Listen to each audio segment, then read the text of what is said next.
अब प्यारे बच्चों, जय हिंद। स्वागत है आप सभी करने में ऑफिशियल पे। और आज हम लोग चर्चा करने जा रहे हैं आपके सामने जो है, जो आपका यूपीएससी का जो एग्जाम हुआ था, आपने देखा होगा सभी लोगों ने अभी। उस यूपीएससी एग्जाम में आपने देखा होगा टोटल आपका जो पेपर हुआ था, ये हुआ था टोटल 4 शिफ्ट में। मतलब कि 14 मार्च को आपका पेपर हुआ था शिफ्ट 1 और शिफ्ट 1 और शिफ्ट 2 में। ऐसे फिर आपका पेपर हुआ था 15 मार्च के शिफ्ट 1 और शिफ्ट 2 में। ठीक है।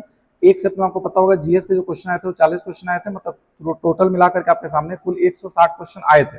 तो हम ये देखने जा रहे हैं कि टोटल 160 क्वेश्चन का आपके सामने जो है वो टोटल हमारा आंसर क्या होगा और किसका क्या करेक्ट आंसर है। क्लियर है? तो चलिए फटाफट बिना लेट के इसको शुरू करते हैं। और अधिक से अधिक बच्चों तो इसको फटाफट शेयर करिएगा, नए होंगे तो चैनल को सब्सक्राइब कर लीजिएगा। ये आपके सामने बात करने जा रहे हैं, जो पेपर आपके सामने खुला है, ये खुला आपके सामने 14 मार्च का शिफ्ट 1। ठीक है। तो 14 मार्च का शिफ्ट 1 है। जिन बच्चों का पेपर तो अपना क्वेश्चन मिला लेंगे कि किसका क्या करेक्ट आंसर है। ठीक है। ये देखिए आपके सामने 14 मार्च का शिफ्ट 1 है, ध्यान रखिएगा। क्लियर? चलिए, सबसे पहला क्वेश्चन आपके सामने यह आया था कि भारतीय कानून के तहत सूचना प्रौद्योगिकी अधिनियम 2000 की कौन सी धारा पहचान की चोरी के लिए दंड से संबंधित है। याद रखिए, पहले चाहिए हो जाएगा आपके सामने सेक्शन 66C, मतलब धारा 66C इसके लिए आपके सामने करेक्ट आंसर हो जाएगा। क्लियर है? अगला क्वेश्चन आपके सामने निम्नलिखित में से कौन सा अनुच्छेद उच्च न्यायालयों को अधीनस्थ अदालतों पर अधिकार प्रदान करता है। मतलब which article of the constitution grant high court authority over सब ऑर्डिनेट कोर्ट। याद रखिएगा, ये आपके सामने हो जाएगा प्यारे बच्चों, article 235 of the constitution. Clear है? 235वां जो हमारा आर्टिकल है वो इसके अंतर्गत आपको देता है। क्लियर? चल, अगला क्वेश्चन देखते हैं, क्वेश्चन नंबर 43 फटाफट देखते रहिएगा। दूसरा क्वेश्चन आपके सामने कहा गया कि जो है रेशम कीट पालन के लिए कौन आपके सामने होगा। याद रखिएगा सेरीकल्चर हो जाएगा आपका, सेरीकल्चर करेक्ट आंसर होगा। नेशनल ग्रीन ट्रिब्यूनल आपके सामने कब बना था? 2010 में बना था। बात ध्यान रखिएगा कि 2010 में आपके सामने बनाया गया था। क्लियर है? अगला क्वेश्चन आपके सामने आता है कि कौन सा जो है ऐतिहासिक मामला संसद की संविधान को संशोधित करने की शक्ति की वैधता को बनाए रखने के लिए मौलिक अधिकार भी शामिल है। याद रखिएगा केशवानंद भारती बनाम जो केरल आपके सामने है, इसके अंदर इसकी बात की गई थी। क्लियर है? ये आपका करेक्ट आंसर हो जाएगा। चलें, 46वां सवाल पढ़ते हैं। 46वां आपके सामने कहा गया था जो है कि वाइल्ड लाइफ प्रोटेक्शन 1972 के अंतर्गत जो आपके सामने इसका प्राइमरी ऑब्जेक्टिव क्या है, इसका मेन उद्देश्य आपके सामने क्या है? इसका मेन उद्देश्य आपके सामने है या वन्य जीव और इसके व्युत्पन्न उत्पादों के शिकार, तस्करी और अवैध व्यापार को नियंत्रित करना। ऑप्शन नंबर ए इसका करेक्ट आंसर हो जाएगा। क्लियर? चलिए, 47वां क्वेश्चन देखिए फटाफट से। 47वां कहा आपके सामने जो है कि उस पौधे का वैज्ञानिक नाम क्या है जिसमें हीरोइन नामक अफीम युक्त दवा निकाली जाती है। तो इसका नाम हो जाएगा आपके सामने प्यारे बच्चे, याद रखिएगा जो है पापावर सोमनिफेरम। ठीक है, पापावम सोमनिफेरम, ये इसका करेक्ट नाम हो जाएगा। अगला सवाल आपके सामने, संवैधानिक उपचार के लिए अधिकार को अक्सर संविधान के हृदय और आत्मा कहा जाता है। इसका वर्णन किसने किया था? बी आर अम्बेडकर साहब ने किया था। इसका करेक्ट आंसर हो जाएगा। क्लियर? बी आर अम्बेडकर साहब हो जाएंगे। क्वेश्चन नंबर 49 की बात करते हैं। 49वां कहा गया है निम्नलिखित में से कौन सी धातु अपनी उच्च अभिक्रियाशीलता के कारण कॉपर सल्फेट को कॉपर से विस्थापित कर देती है। याद रखिए हो जाएगा आपके सामने जिंक, क्योंकि आपके सामने बना देता है जिंक सल्फेट, बना देता है ZnSO4 बना देता है, सी को रिप्लेस कर देता है। क्लियर है? अगला कहा आपके सामने प्रतिरक्षा प्रणाली को विनियमित करने के लिए भूमिका के लिए फिजियोलॉजी या मेडिसिन में 2025 में नोबेल पुरस्कार दिया गया। तो किसके लिए दिया गया था? याद रखिएगा ये दिया गया था आपके सामने जो है, अगर बात करेंगे तो टी सेल के लिए। किसके लिए दिया गया था? टी कोशिकाओं के लिए। टी कोशिकाएं वे कोशिकाएं होती है जिनकी इम्यूनिटी जो है वो बहुत अच्छी होती है, तो इसके लिए आपके सामने दिया गया था। बात ध्यान रखिएगा। क्वेश्चन क्लियर है? 51 की बात करते हैं। 51 ने कहा आपके सामने कि भारतीय कानून के तहत एक व्यक्ति कब से किशोर नहीं माना जाता है। याद रखिए व्यक्ति आपके सामने किशोर कब से नहीं माना जाएगा? तो ध्यान रखेंगे 18 साल के बाद। 18 साल के बाद आप किशोर नहीं माने जाएंगे, अब आप एडल्ट हो चुके होंगे, वयस्क हो चुके होंगे। यदि कार्यकाल रिक्त हो जाता है तो नए राष्ट्रपति का चुनाव कितने जल्दी हो जाना चाहिए? याद रखिएगा 6 महीने के अंदर आपके सामने राष्ट्रपति के चुनाव हो जाना चाहिए। ये बात ध्यान रखिएगा। नामधारी आंदोलन किस सिख परंपरा की स्थापना के बाद शुरू हुआ है प्यारे बच्चों? तो नामधारी आंदोलन की बात करेंगे तो याद रखिएगा खालसा बाई गुरु गोविंद सिंह के बाद यह शुरू हुआ है, यानी ऑप्शन में डी आपका बिल्कुल करेक्ट आंसर हो जाएगा। क्लियर? चल, 54 की बात करते हैं। 54 क्वेश्चन बच्चा जानता होगा आपके सामने कि लोकसभा का कार्यकाल आमतौर पर कितने वर्ष का होता है प्यारे बच्चों? बच्चा जानता है 5 साल का कार्यकाल होता है भारत के अंदर। राष्ट्रीय पिछड़ा वर्ग आयोग जो एनसीबीसी था आपके सामने, which under the which ministry does the national commission for the backward classes NCBC. NCBC किस मंत्रालय के अंतर्गत ऑपरेट होता है? याद रखिएगा ministry of the social justice and empowerment, यानी सामाजिक न्याय और अधिकारिता मंत्रालय के अंतर्गत यह कार्य करता है। क्लियर है? चल, अगला देखिए 56 क्वेश्चन। 56 तो बच्चा जानता होगा कि उत्तर प्रदेश का सर्वोच्च अधिकारी कौन होता है? बच्चों डीजीपी होता है, आपने सुना होगा। भारत सबसे बड़ा अधिकारी राज्य का होता है पुलिस का, वो डीजीपी कहलाता है। क्लियर है? डीजीपी हो जाएंगे। क्वेश्चन 57 की बात करते हैं। 57 पढ़िए। 57 क्वेश्चन आपके सामने यह आया था जहां पर यह कहा गया था कि जो है कौन सी भारतीय पर्यावरण कानून खतरनाक अपशिष्ट के प्रबंध और हैंडलिंग के लिए नियंत्रित करता है? याद रखिएगा ऑप्शन बी हो जाएगा खतरनाक अपशिष्ट प्रबंधन हैंडलिंग और सीमा पार आबकारी नियम 2008। ये आपका करेक्ट आंसर होगा।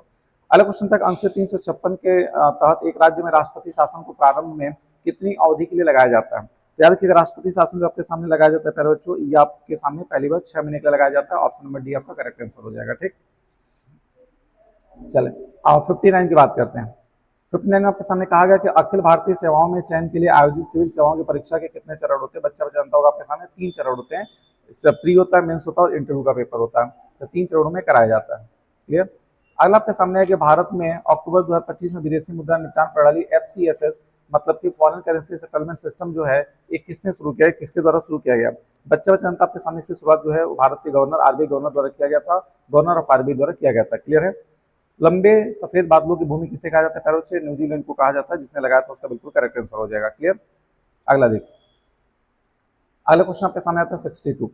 यहाँ पे आपसे कहा गया जो है कि अस्थायी समिति के रूप में जाना जाता है। किसको जाना जाता है? याद रखिएगा, सार्वजनिक लेखा समिति, पब्लिक अकाउंट कमेटी को जो है आपके सामने जो है स्टैंडिंग कमेटी के रूप में जाना जाता है।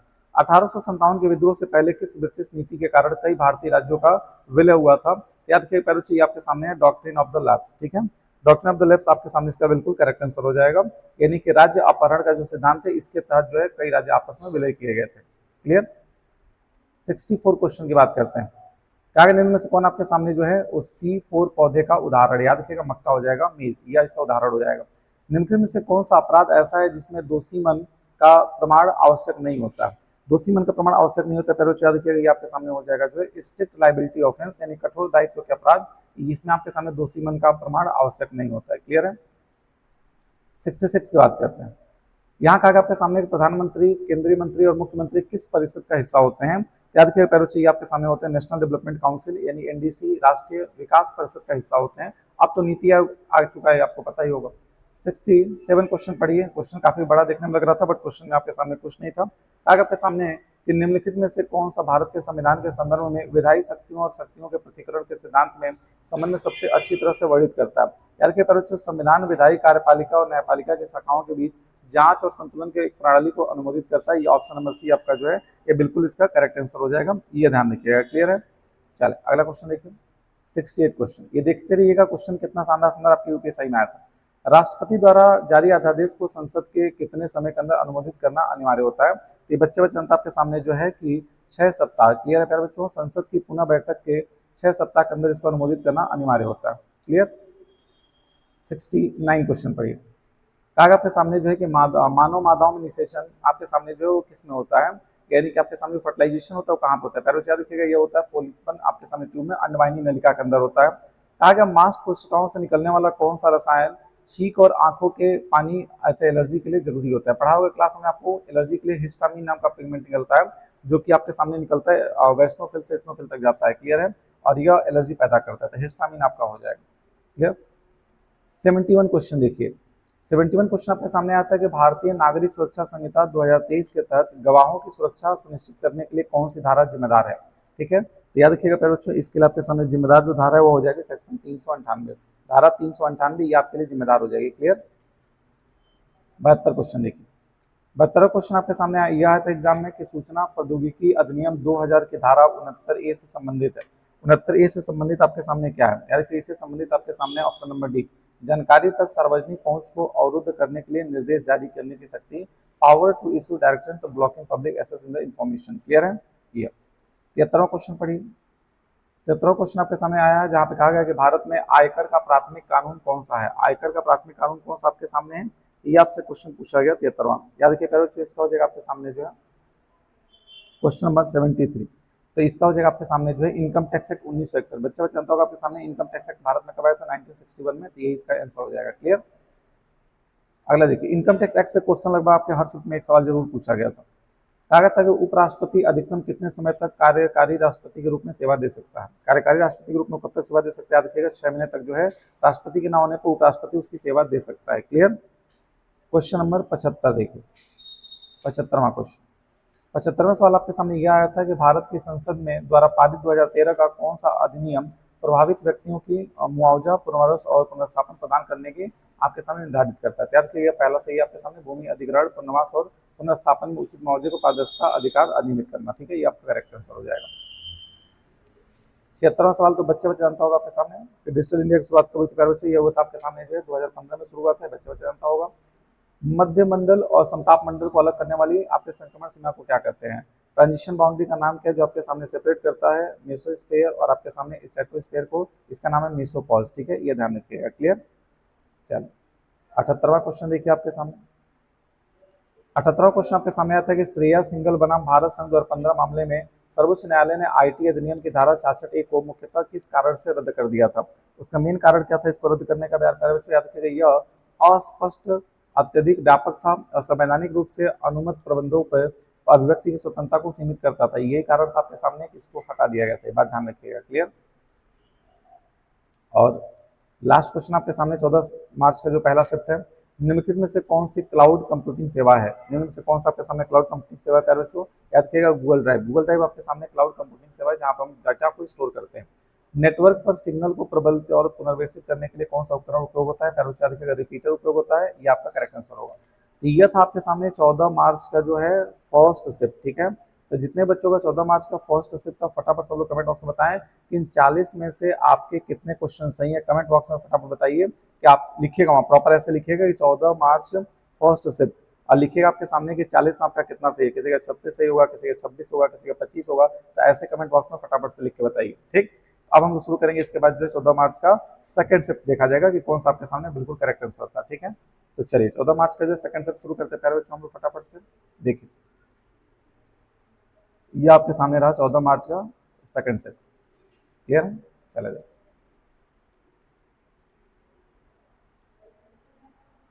14 मार्च का सेकंड सेट की बात करेंगे तो देखिए आपके सामने सबसे पहला क्वेश्चन यही था, बहुत आसान सा क्वेश्चन आया था कि भारत में किस राज्य के अंदर जो है साइनोबैक्टीरियल आपके सामने जो है,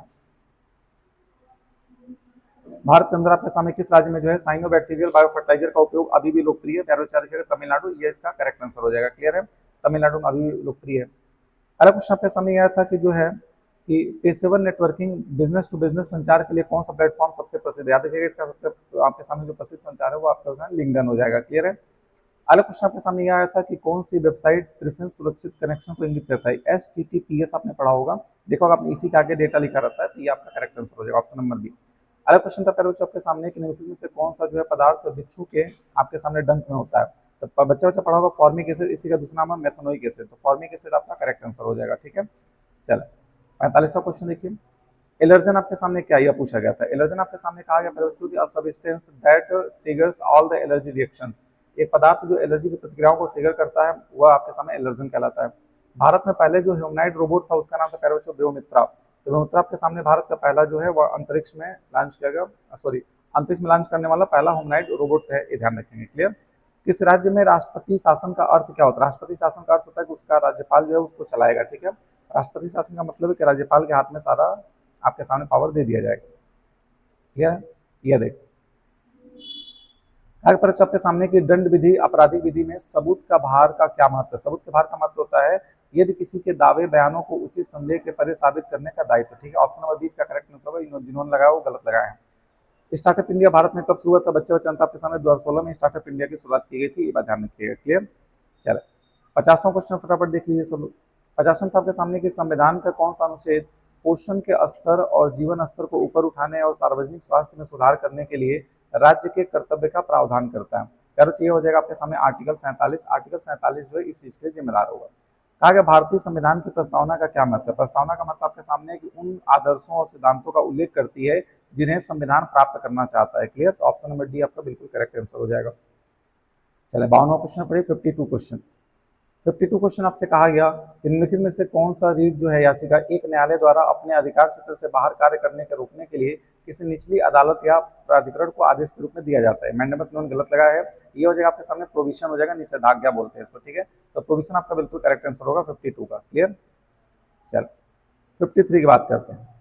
53 में आपसे कहा गया जो है कि 2025 के आंकड़ों के अनुसार किस राज्य का लिंगानुपात सबसे अधिक है? देखिए राज्य पूछा है, केरल हो जाएगा आपके सामने, केरल का लिंगानुपात सबसे अधिक हो जाएगा। सूचना प्रौद्योगिकी अधिनियम आपके सामने जो है प्यारे बच्चों आपके इंफॉर्मेशन टेक्नोलॉजी एक्ट 2000 जो है इसकी कौन सी धारा साइबर आतंकवाद के दंड प्रावधान कराती है? याद रखिएगा इसका आंसर आपके सामने हो जाएगा धारा 66F, ये भी इन्होंने गलत लगाया, 66F हो जाएगा। क्लियर है। बैंकिंग में सीआरआर का मतलब होता है कैश रिजर्व रेशियो, यानी कि आपके सामने ये बिल्कुल करेक्ट आंसर है, नगद आरक्षित अनुपात। क्लियर है, यह वह अमाउंट होता है जो हमारे बैंक आरबीआई के पास रिजर्व करते हैं। 56 क्वेश्चन था आपके सामने जो है, जहां पर आपसे कहा गया था कि माउंट किलिमांजारो जो आपके सामने है ये कहाँ पे है। माउंट किलिमांजारो आपके सामने किस देश में है, ये याद रखिए प्यारे बच्चों, आपके सामने तंजानिया के अंदर है। नेटवर्किंग सिस्टम में IPv6 एड्रेस को दर्शाने के लिए कितने बीट का उपयोग किया जाता है प्यारे बच्चों, ये 128 बिट रेट का यूज किया जाता है। बात ध्यान रखिएगा, गलत लगाया गया। भारत में जो है आपके सामने पश्मीना ऊल का साल जो है कहाँ पाया जाता है, या कश्मीर के अंदर पाया जाता है। इसका बिल्कुल करेक्ट आंसर हो जाएगा आपके सामने कश्मीर। क्लियर है,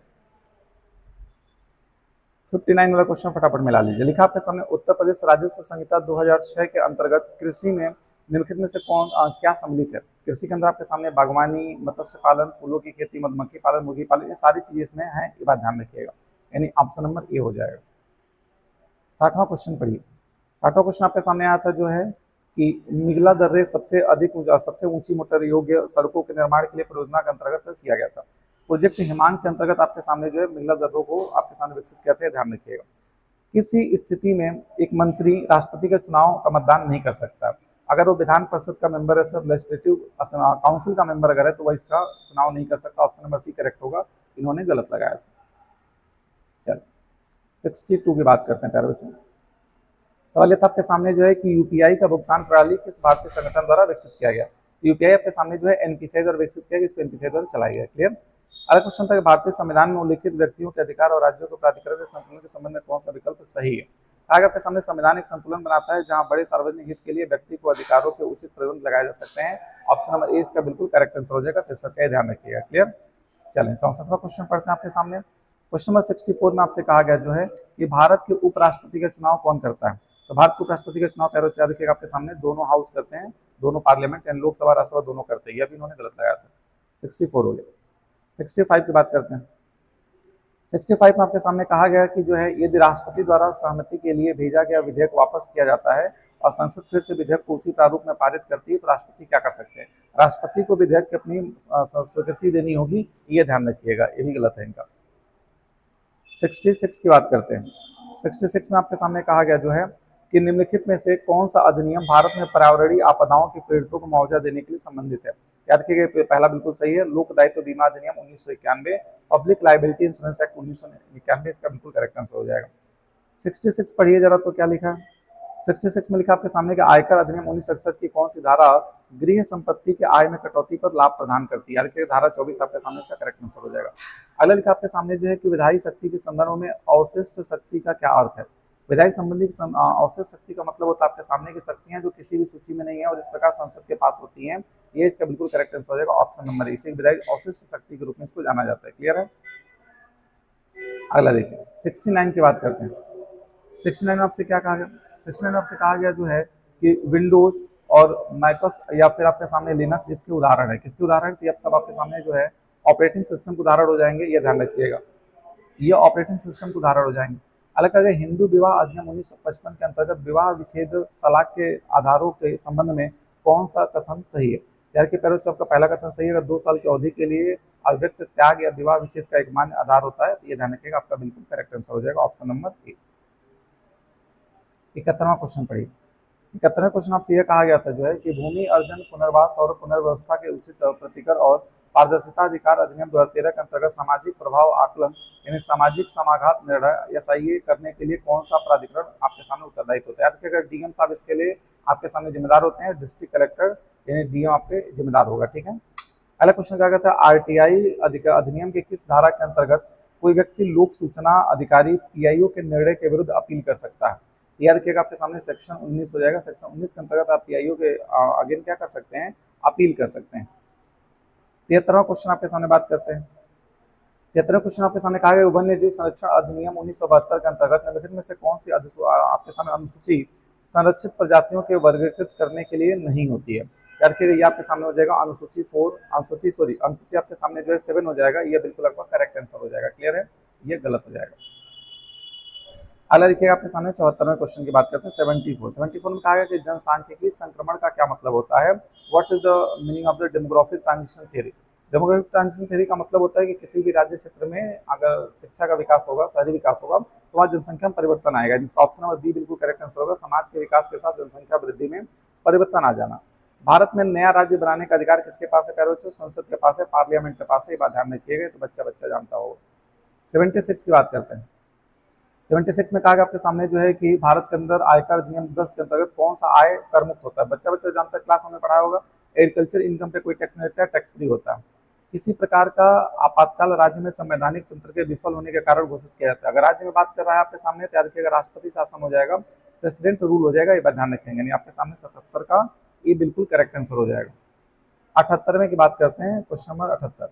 कहा गया कि भारतीय संविधान का कौन सा अनुच्छेद पर्यावरण के संरक्षण और सुधार के लिए बाध्य करता है? तो पर्यावरण के संरक्षण और संरक्षण की बात करेंगे प्यारे बच्चों, तो अनुच्छेद आपके सामने जो है 48 का क हो जाएगा। ये ध्यान रखिएगा। कौन सा अनुच्छेद आपके सामने अस्पृश्यता का अंत जो है इसके लिए जाना जाता है? आर्टिकल 17। बच्चा जानता होगा आपके सामने, अनटचबिलिटी के लिए आर्टिकल 17 जाना जाता है। राज्य के मुख्यमंत्री किसके प्रति उत्तरदायी होते हैं? विधानसभा यानी कि लेजिस्लेटिव असेंबली के प्रति उत्तरदायी होते हैं। ये था आपके सामने 80 क्वेश्चन। ये था आपके सामने 14 मार्च का जो है सेकंड शिफ्ट, ये ध्यान रखिएगा। अब हम बात करने वाले आपके सामने जो है कि 15 मार्च का जो है उसका पहला शिफ्ट क्या था और 15 मार्च का सेकंड शिफ्ट क्या था। क्लियर है? तो चलिए, यहाँ तक बात कर चुके हैं हम लोग। अब 15 मार्च वाले क्वेश्चन को देखेंगे, ध्यान से सुनिएगा।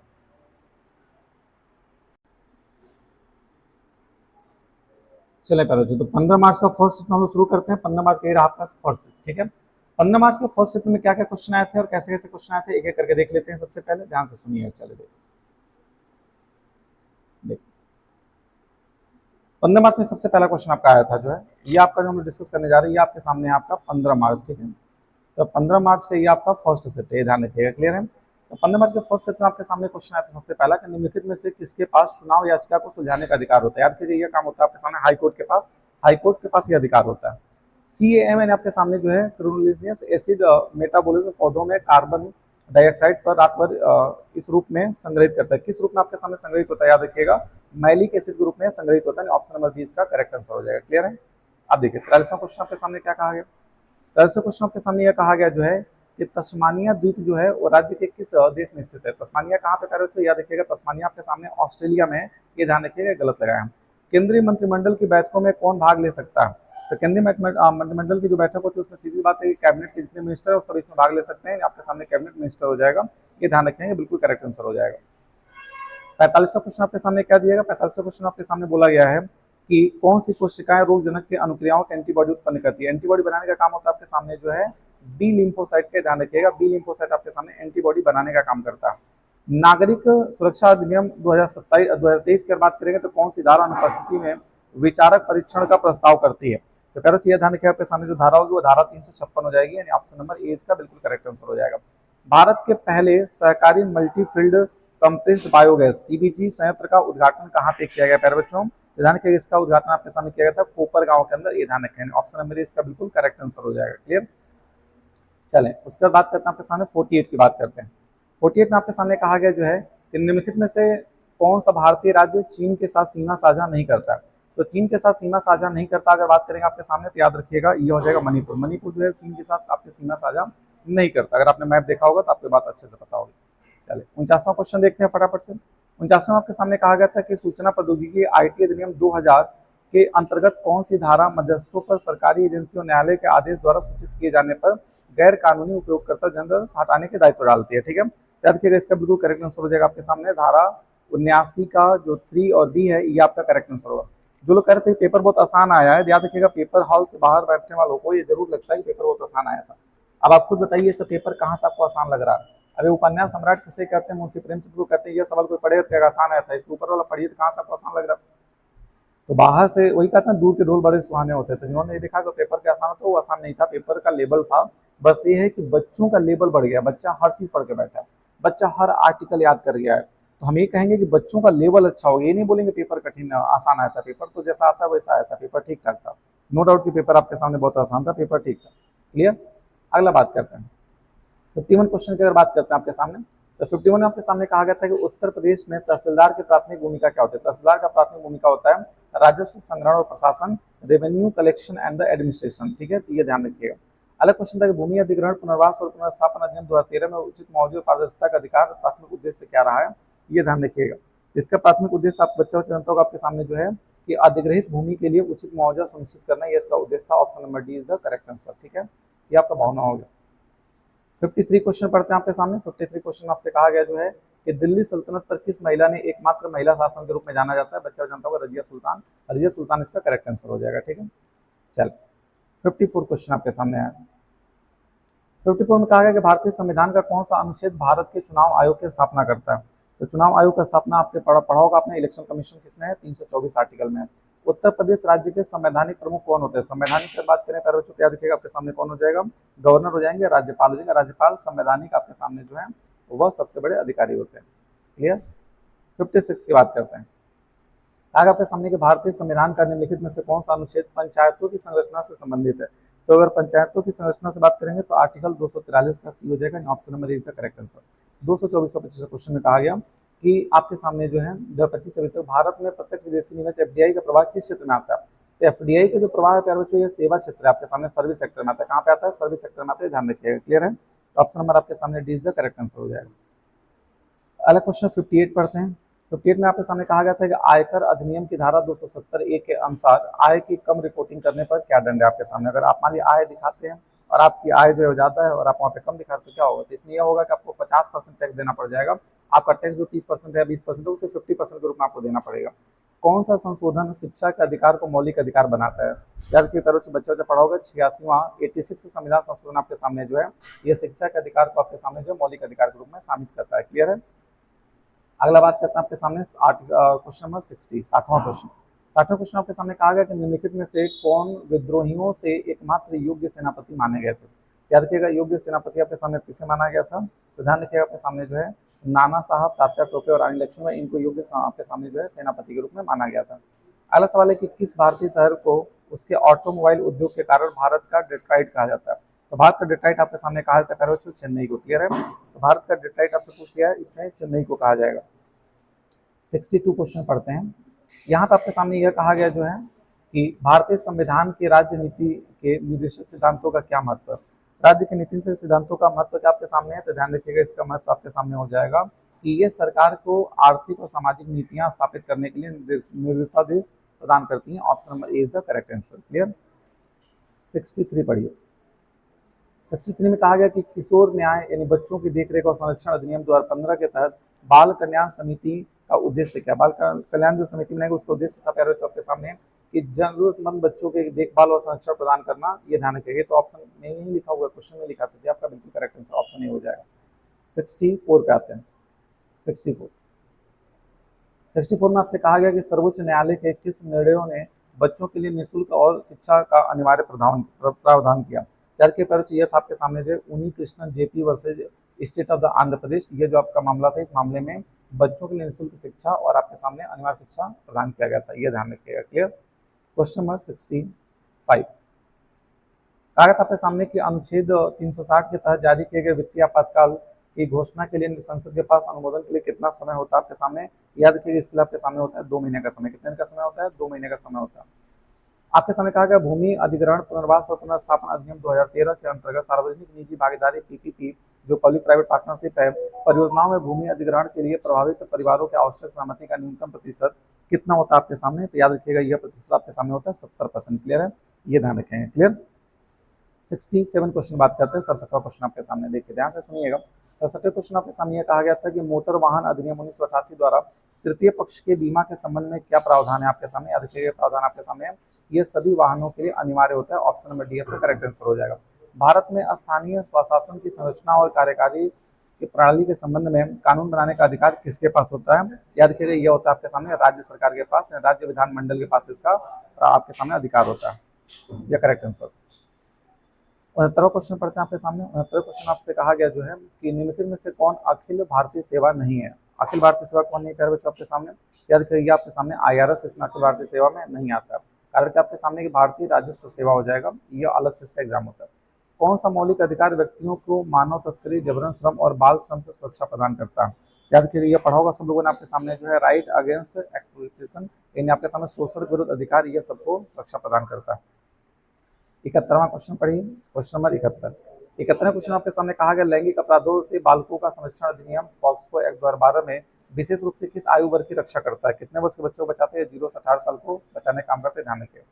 कौन सी पर्वत श्रृंखला फ्रांस और स्पेन के बीच प्राकृतिक सीमा बनाती है? तो ये पढ़ा होगा आप लोगों ने कि फ्रांस और स्पेन के बीच में जो बनाती है उसका नाम आपके सामने है पायरेनीज, ठीक है। तो पायरेनीज आपका बिल्कुल करेक्ट आंसर हो जाएगा, जो लगाया था अल्फा सिंह का गलत था। क्लियर है। क्वेश्चन नंबर 73 की बात करते हैं। 73वें क्वेश्चन आपके सामने कहा गया जो है कि भारत में जनहित याचिका के संदर्भ में एपिस्टोलरी जुडिशियल यानी पत्र आपके सामने जो है पत्रात्मक क्षेत्राधिकार का क्या महत्व होता है। याद रखिएगा, इसका मतलब आपके सामने होता है प्यारे बच्चों जो है ऑप्शन में बिल्कुल करेक्ट लगाया इन्होंने, यह अदालत को पत्रों या पोस्ट कार्डों के आधार पर स्वतः कार्रवाई आरंभ करने की अनुमति देता है। यह बिल्कुल करेक्ट आंसर होगा। कृषि के लिए सहकारी बैंकों को पुनर्जीवित सुविधाओं कौन प्रदान करती है? नाबार्ड प्रदान करता है। National bank for agriculture and rural development, ये इसका फुल फॉर्म है। क्लियर है, ये ध्यान रखिएगा। 1982 में बना था नाबार्ड, सब जानते होंगे। 75वां क्वेश्चन की अगर बात करते हैं, 75वें क्वेश्चन आपसे कहा गया कि भारतीय संविधान की व्याख्या करने का अंतिम अधिकार किसके पास है? तो भारतीय संविधान की व्याख्या करने का अंतिम अधिकार आपके सामने जो है सुप्रीम कोर्ट के पास है, ये ध्यान रखिएगा। कंप्यूटर नेटवर्किंग सिस्टम में एमएससी एड्रेस कोड दर्शाने के लिए किसका उपयोग किया जाता है? देखा होगा आपने, ये सवाल लगभग हर सेक्शन में एक बार पूछा गया। तो 48 बिट रेट का यूज किया जाता है, ये ध्यान रखिएगा। क्लियर। जनसंख्या से लगभग सवाल जरूर पूछा गया, एक बिट रेट वाला सवाल जरूर पूछा गया। कहा गया जनसांख्यिकी संक्रमण परिवर्तन के प्रथम चरण की विशेषता क्या है? इसका प्रथम चरण का विशेषता यह होता है आपके सामने जो है कि जो आपका बर्थ रेट होता है वो सामने क्या होता है? हाई होता है, और डेथ रेट आपके सामने कम होता है, ये ध्यान रखिए। क्लियर है। भारत में विपरीत दिशाओं में चलने वाले वाहनों यातायात का अलग आपके सामने जो अलग करने वाली लेन मार्किंग अंकन का प्रयोग किया जाता है। कौन सा प्रयोग किया जाता है? याद रखिए, पीला कलर प्रयोग किया जाता है, यहाँ पे सफेद नहीं, पीला कलर, ठीक है। ये आपके सामने जो है ये ध्यान रखिएगा। 17 आप देखा होगा ना, येलो कलर यूज होता है। अगला क्वेश्चन आपके सामने आता है कि भारत में पर्यावरण संरक्षण को नियंत्रित करने वाला मुख्य अधिनियम निम्न में से कौन सा है? तो पर्यावरण संरक्षण के लिए मुख्य अधिनियम बच्चा जनता आपके सामने जो है environment protection act 1986 1986, option C correct answer. अब भारत के पहले प्रधानमंत्री कौन थे? यह क्वेश्चन बहुत आसान था, पंडित जवाहरलाल नेहरू, आपका बिल्कुल करेक्ट आंसर होगा। तो ये था आपके सामने प्यारे बच्चों 15 मार्च का जो है आपके सामने फर्स्ट शिफ्ट था आपके सामने। क्लियर है। तो इसमें आप बताएंगे हमें कमेंट बॉक्स में कमेंट करके, जितने भी लोग देख रहे हैं, जिसमें पेपर था कि आपने 15 मार्च के फर्स्ट में अगर आपका पेपर था तो आपने 40 में से कितना क्वेश्चन जीएस का सही किया। क्लियर है। तो चलिए, अब आपका 15 मार्च हो गया। 15 मार्च का सेकंड सेट हम शुरू करने जा रहे हैं। देखेंगे 15 मार्च के सेकंड सेट में आपके सामने कितने क्वेश्चन आए थे और उसमें 40 क्वेश्चन आए थे, उसमें क्या क्या आंसर होगा। क्लियर है। तो फटाफट इसको लाइक कर लीजिएगा, और नए होंगे तो चैनल को सब्सक्राइब भी कर लीजिएगा। चलिए ठीक है, 15 मार्च का सेकंड सेट बात करते हैं हम लोग।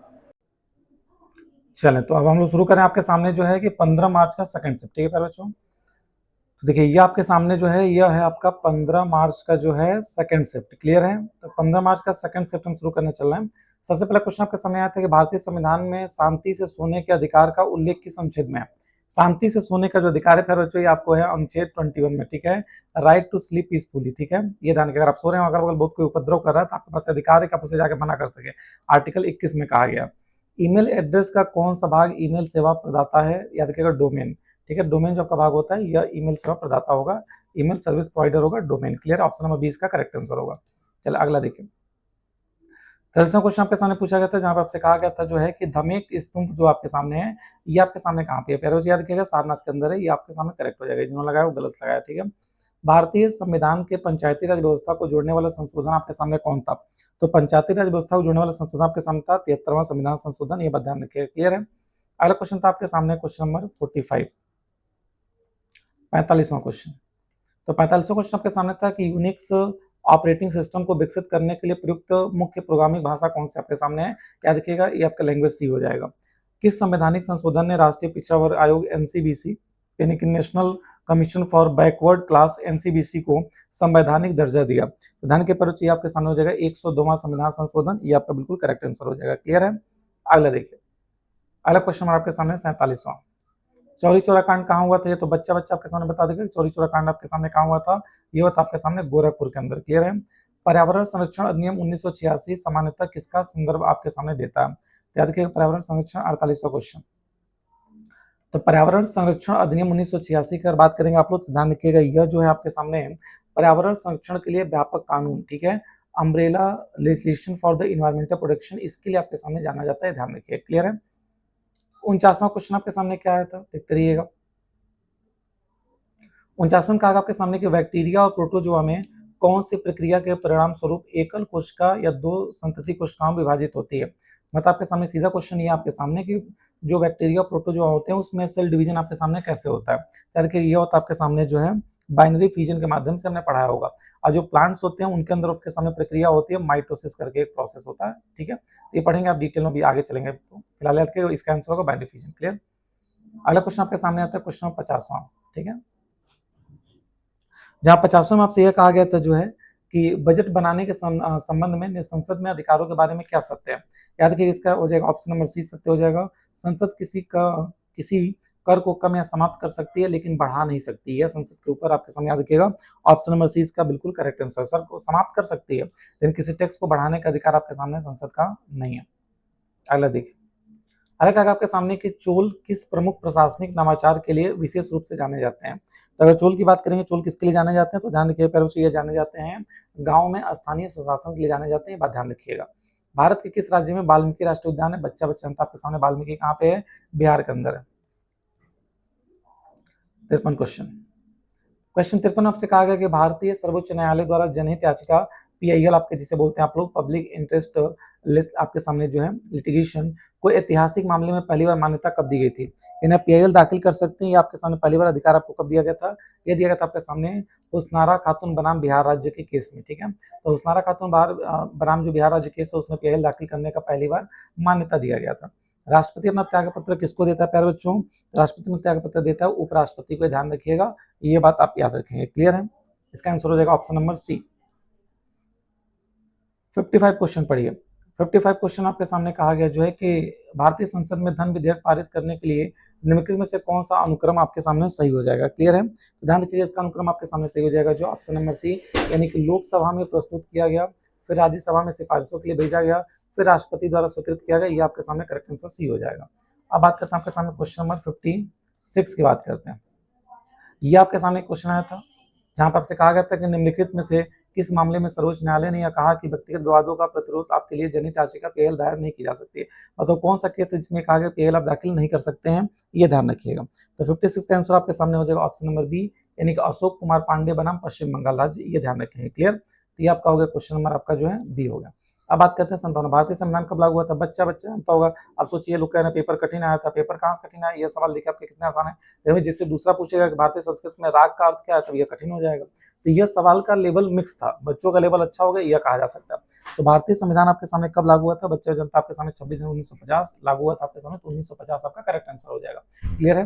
अगला लिखा है भारतीय शास्त्रीय संगीत में राग का अर्थ क्या है। राग का मतलब क्या होता है प्यारे बच्चों, राग का अर्थ होता है आपके सामने याद रखिएगा जो है एक मधुर संरचना। क्लियर है, उन्हें कहते हैं बड़ा अच्छा राग है इसका, तो ये राग का मतलब होता है मेलोडिक फ्रेमवर्क, यानी एक मधुर संरचना, ये ध्यान रखिए। क्लियर है।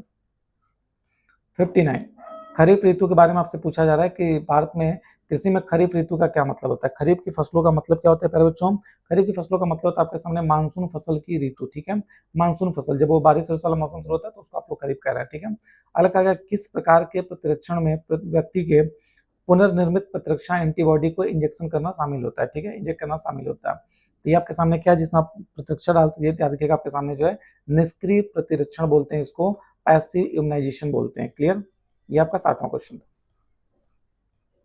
61वां क्वेश्चन देखिए 61 61वें क्वेश्चन आपसे कहा गया कि निम्नलिखित में से कौन सी नियुक्ति भारत के राष्ट्रपति द्वारा नहीं की जाती है। भारत का राष्ट्रपति किसकी नियुक्ति नहीं करता है प्यारे बच्चों, याद रखिएगा ये आपके सामने जो है लोकसभा के अध्यक्ष की नियुक्ति नहीं करता, बाकी सारी नियुक्तियां राष्ट्रपति द्वारा किया जाता है। निम्नलिखित में से कौन सा भूमि सुधार का उपाय नहीं है। तो भूमि सुधार का उपाय आपके सामने निम्न में से कौन सा नहीं है, ये आपसे क्वेश्चन पूछा गया। याद रखिएगा आपके सामने जो है नोटबंदी, नोटबंदी भूमि सुधार का एग्जाम्पल नहीं है, तो बड़ा सरल सवाल था।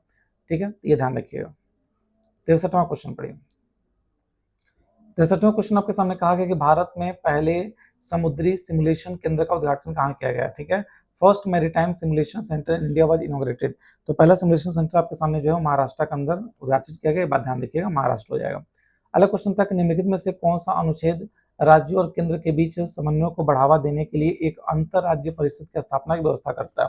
ठीक है, तो आर्टिकल 263 आपका हो जाएगा, option number D is the correct answer, इन्होंने गलत लगाया था जिसका पेपर है। अगला बात करते हैं 65 क्वेश्चन।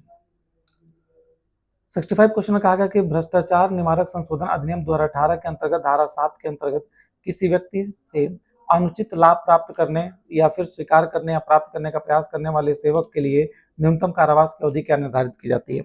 याद रखिएगा यह 3 वर्ष की सजा आपको हो सकती है, यानी ऑप्शन नंबर आपका करेक्ट आंसर है।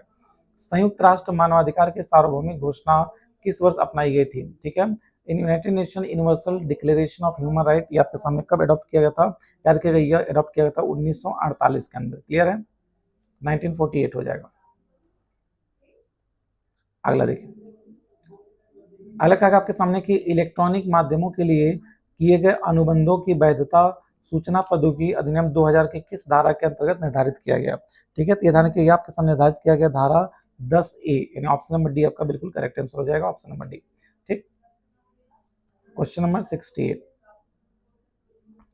68 में कहा गया आपके सामने कि आयकर अधिनियम 1961 की धारा 2A का जो आपका है, इसके अंतर्गत आपके सामने बात किया गया है कि कृषि आय की परिभाषा क्या है। कृषि आय, एग्रीकल्चर इनकम के बारे में क्या कहा गया? कहा गया आपके सामने कि इसका ऑप्शन डी हो जाएगा, उस भूमि से प्राप्त कोई किराया या राजस्व जो भारत में स्थित है और कृषि उद्देश्यों के लिए उपयोग की जाती है, उसे कृषि आय के रूप में गिना जाता है, ये ध्यान रखिएगा। 69 क्वेश्चन ध्यान से सुनिएगा। इसमें कहा गया आपके सामने कि पंचायती राज व्यवस्था में ग्राम सभा की स्थापना के प्रावधान का क्या महत्व होता है? तो पंचायती राज व्यवस्था में ग्राम सभा की स्थापना के प्रावधान का महत्व होता है आपके सामने, याद रखिएगा प्यारे बच्चों, ऑप्शन नंबर सी। ठीक है, यानी यह स्थानीय शासन और ग्रामीणों की निर्णय निर्माण में भागीदारी के लिए एक मंच के रूप में कार्य करता है। ठीक है, तो ये लगभग सबको पता होगा। 70वां क्वेश्चन देखिए, यहाँ पे आपसे कहा गया था कि उपराष्ट्रपति को पद से हटाने की कार्रवाई कहाँ से शुरू की जाती है? तो उपराष्ट्रपति को पद से हटाने की कार्रवाई आपके सामने याद रखिएगा हमेशा राज्यसभा से शुरू की जाएगी, ओनली इन राज्यसभा। क्लियर, ये ध्यान रखेंगे। क्वेश्चन नंबर 71 की बात करते हैं। 71वें सवाल में आपसे कहा गया कि भारतीय नागरिक सुरक्षा संहिता आपके सामने जो है BNSS यानी भारतीय नागरिक सुरक्षा संहिता 2023 की हिरासत में हिंसा को रोकने और जवाबदेही सुनिश्चित करने के लिए क्या उपाय किया जाता है, ये आपसे क्वेश्चन पूछा जा रहा है। क्लियर है, तो ध्यान रखिएगा, इसमें आपके सामने कहा गया कि हिरासत में लिए गए व्यक्तियों का अनिवार्य चिकित्सीय परीक्षण करना, यह अनिवार्य होता है। ऑप्शन नंबर बी आपका बिल्कुल करेक्ट आंसर हो जाएगा। क्लियर है, ठीक। अगला क्वेश्चन देखिए, क्वेश्चन नंबर आपके सामने 72। 72वें क्वेश्चन में आपसे कहा गया कि निम्नलिखित में से कौन सा वैध ईमेल प्लेटफॉर्म नहीं है? तो ये याद कि आपके सामने विंग जो है, यह कोई आपके सामने ईमेल प्लेटफॉर्म नहीं, ये बात ध्यान रखें। क्लियर है, एक गोलाकार दर्पण के ध्रुव P और फोकस F के बीच की दूरी को क्या कहते हैं? तो बच्चा जानता है आपके सामने, इसको हम फोकल लेंथ कहते हैं, आपके सामने जो है फोकस दूरी कहते हैं या फोकल लंबाई कहते हैं। तो ये तो लगभग सबको पता होगा, इसको फोकल लेंथ कहा जाता है। क्लियर, क्वेश्चन नंबर 74वां 74 कहा गया राष्ट्रीय सुरक्षा अधिनियम 1980 के अंतर्गत सलाहकार बोर्ड की भूमिका क्या है? सलाहकार बोर्ड की भूमिका आपके सामने क्या है, ये आपसे पूछा जा रहा है। याद रखिएगा, सलाहकार बोर्ड की भूमिका आपके सामने है हिरासत में आदेशों की समीक्षा करना कि संबंधित व्यक्ति की हिरासत में लिए गए पर्याप्त कारण है या नहीं, ये ऑप्शन नंबर डी आपका बिल्कुल करेक्ट आंसर हो जाएगा। क्लियर है, चलो 75वां क्वेश्चन देखिए, 75। 75वें क्वेश्चन आपसे कहा गया जो है कि आपातकाल की घोषणा को निरस्त करने का अंतिम अधिकार किसके पास होता है? राष्ट्रपति के पास होता है। ये बहुत सरल क्वेश्चन है। भारत में सार्वजनिक व्यय को स्वीकृति देने का अंतिम प्राधिकार जो है वो किसके पास आपके सामने होता है? तो ध्यान के ये पार्लियामेंट यानी संसद के पास होता है। क्लियर है, पार्लियामेंट हो जाएगा आपका। क्वेश्चन नंबर 77 की बात करते हैं। 77 में आपसे कहा गया कि नामचिक नामफू कोयला ब्लॉक खनन के शुभारंभ का नेतृत्व करने वाले केंद्रीय मंत्री कौन है आपके सामने? तो सीधी सी बात है, जो आपके सामने इस मंत्रालय के मिनिस्टर वही आपका आंसर हो जाएगा, तो प्रहलाद जोशी हो जाएंगे। निम्नलिखित में से कौन अमृतसर की सिंह सभा की स्थापना के लिए मुख्य रूप से जिम्मेदार है? तो ये ध्यान रखिएगा आपके सामने पहले ठाकुर सिंह संधावालिया और ज्ञानी ज्ञान सिंह, ये इसका आंसर हो जाएगा। क्लियर, और लास्ट के दो क्वेश्चन और बचे हैं। क्वेश्चन नंबर 79 आपसे कहा गया निम्नलिखित में से कौन सी फसल मुख्य रूप से उत्तरी भारत में खरीफ की ऋतु से संबंधित है? ध्यान के ये आपके सामने हो जाएगा चावल, बिल्कुल करेक्ट आंसर है।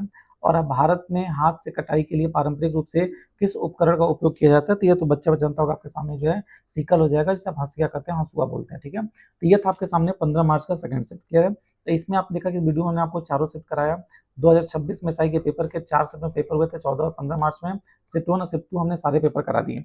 अब आप खुद बताइएगा कि आप किस शिफ्ट में पेपर दिए हैं और आपने उस शिफ्ट में 40 में कितने क्वेश्चन जीएस के किए हैं। क्लियर है, और ये भी आप लिखिएगा कि इस पेपर का लेवल आपको देख के क्या लग रहा है, कि कौन सा शिफ्ट सबसे ज्यादा हार्ड लग रहा था आपको इस क्वेश्चन में, कौन सा शिफ्ट सबसे आसान लग रहा था। ये सारी बातें आप हमें कमेंट बॉक्स में बताएंगे। बाकी जब अगली साल जब पेपर होगा उसके लिए बहुत सारी शुभकामनाएं आपको। अगेन शुभकामनाएं जो बच्चे इसमें पेपर दे के आए हैं और जिन बच्चों ने भी जीएस के पोर्शन में 25 प्लस किया हो, चाहे किसी भी शिफ्ट के हो, उनका लगभग सिलेक्शन हो जाएगा, क्योंकि उन्होंने हिंदी अच्छा किया होगा, नो डाउट उन्होंने मैथ रीजनिंग अच्छा किया होगा। अगर जीएस में 25 प्लस बना लिए तो इसका मतलब बहुत अच्छा किए हैं। तो आप लोगों को बहुत सारी शुभकामनाएं। क्लियर है, चलो तो आज की सेवा फिलहाल ये समाप्त करेंगे। इस वीडियो को अधिक से बच्चों तक शेयर कर दीजिएगा और चैनल को सब्सक्राइब करिएगा अगर नए होंगे। ठीक है, थैंक यू।